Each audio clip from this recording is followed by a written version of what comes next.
आसी सिंहद्वार समस्ते रुद्धीभूत होगले एकत्रित होगले।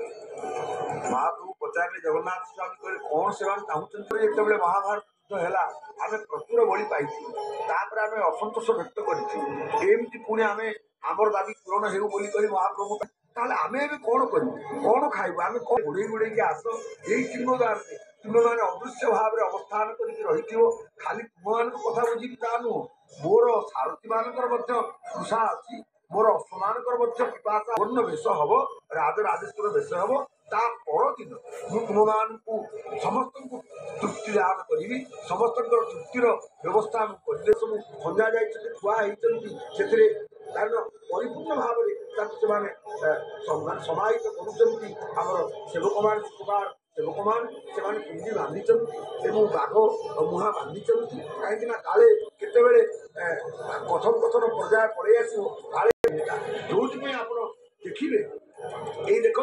बर्तमान से 4 फुट 4.5 फुट लंबर ये विशाल कुंडीमान विशाल जो हांडीर पात्रमान एवं से ओड़ा हांडीर से पात्रमान से बर्तमान आसी स्थापित होती सुभद्रा बाड़े बलभद्र बाड़े स्थापित हवा तीनोटी माटी हांडी 3 स्थापित हो बर्तमान जगन्नाथ बाड़े 3टी हांडी स्थापन व्यवस्था कर परिपूर्ण कर प्रपान करे पणारे एवं से अभ्रामृत को भगवान जगन्नाथ स्वामी विसर्जन करदे। आहा कहतु कहतु एमती विचार ये हूँ भारतीय संस्कृति जगन्नाथ संस्कृति रुधिमंत कर विश्व संस्कृति को भारतीय संस्कृति एवं यही उत्कल संस्कृति वार्ता दूसरी जो कथा गिम्सेस ऑफ वर्ल्ड हिस्ट्री में जवाहरलाल नेहरू से दिन कहते आमंग सो मेनी थिंग्स धन्य से माणिकी धन्यता माणिकी कौन भाविला केजाड़ी सी पोछीदेला पाद पद्म को सुंदर मानुना ये दही एवं पादर जो पोछी रही पूर्व स्मृति पूर्व ज्ञान फेरी आसी ये किए से जानी पारी ये हूँ से श्याम घन मु राधांकर गोटे अंश नहीं जगत को आसी माणिकी बुझीगला स्वरूप को बुझीगला महाप्रभु को दर्शन पाइला से अधरामृत चरणामृत को सी पाईदेला गर्भ को छेपिला पाई सारी महाप्रभु जाचिले कहले तोर कौन दरकार कह माणिक कहला मोर किसी दरकार ना मोर किसी दरकार ना जहाँ जीवन में आवश्यक था मुझे सब आज पाइगली मो जीवन परिपूर्ण करदेल तुम्हें महाप्रभु मोर किसी आवश्यक ना कि लोड़ा ना अरे तू तो कहूलु कौड़ी कथा कौड़ी तो ना जबरदस्त महाप्रभु रत्न मुक्तिका देखिए चलीगले जिते राजा देखिले रत्न मुक्तिका एवं राजा सी माणिक को कहले तोर कौन दरकार मत मार ग्राम पाटना पूरा देश तोर जहाँ दरकार मुझे देवी माणिक कहला मोर किसी दरकार ना जी भक्ति रे जहाँ हृदय परिपूर्ण हो जाए जी प्रेम भक्ति अधिकार भी हो सारी तार आउरी कौन हम जार हुए प्रेम भक्ति से लोड़ मुकति प्रेम भक्ति जार हृदय से लोड़ इंद्र पद आप चिंता करूँ माणिक कहला जे मु जदि पदे मागी था कालिया शांत मागी पदे परम पदे निश्चित बसी था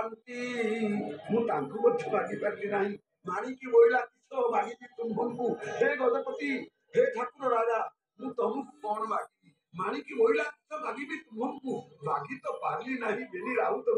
जी राउत मत बहुत कथा जाती मुझे मागी पारि ना मोर कि लोड़ा ना न धनम न जनम न सुंदरी कविता वा जगदीश काम्ये मम जन्म जन्मनीश्वरे भगवता भक्ति रहे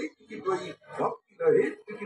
तेणु नदाते हम रम्याम निखिल जन काम्याम बरबधु मोर किसी दरकार ना काले काले महाप्रभु आपणकर भक्ति टिके आपण आमको अनुग्रहित कर जमी आप अशरीरी मान चंडी चामुंडा जोगिनी मान विचार कर आपणकर अधरामृत अकातर दान करने जाती आपणकर भक्ति टिके आमको आपण दे दियंतु हे उभय पक्षर से बड़ ओडिया मठ एवं राघवदास मठर मठाधीश बुझे से जो हुकुमनामा जारी होता प्रचलित हो आसूला किंतु आप देखिए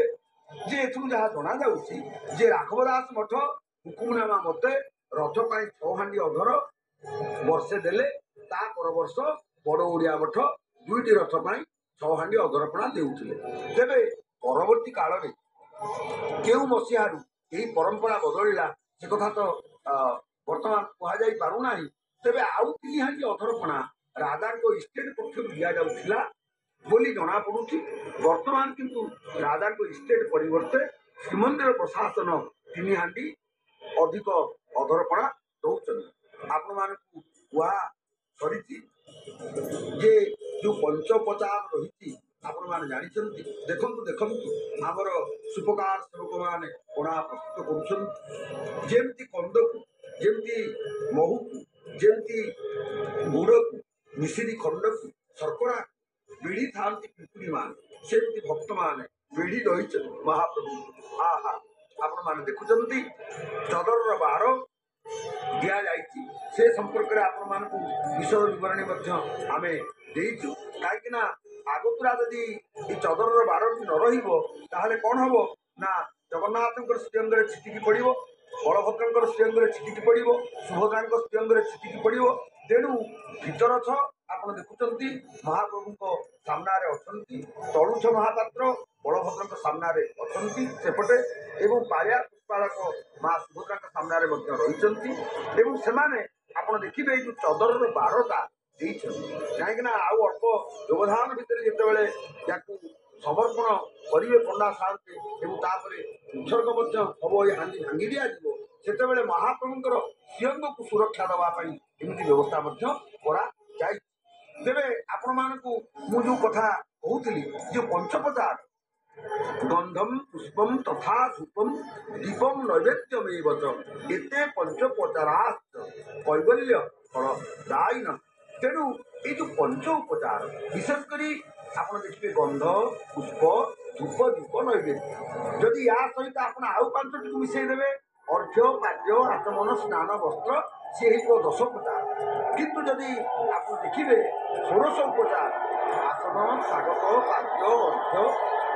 ଆଚମନୀୟ, ମଧୁପର୍କ, ପୁନରାଚମନୀୟ, ସ୍ନାନ, ବସନ, ଆଭୂଷଣ, ଗନ୍ଧ, ପୁଷ୍ପ, ଧୂପ, ଦୀପ,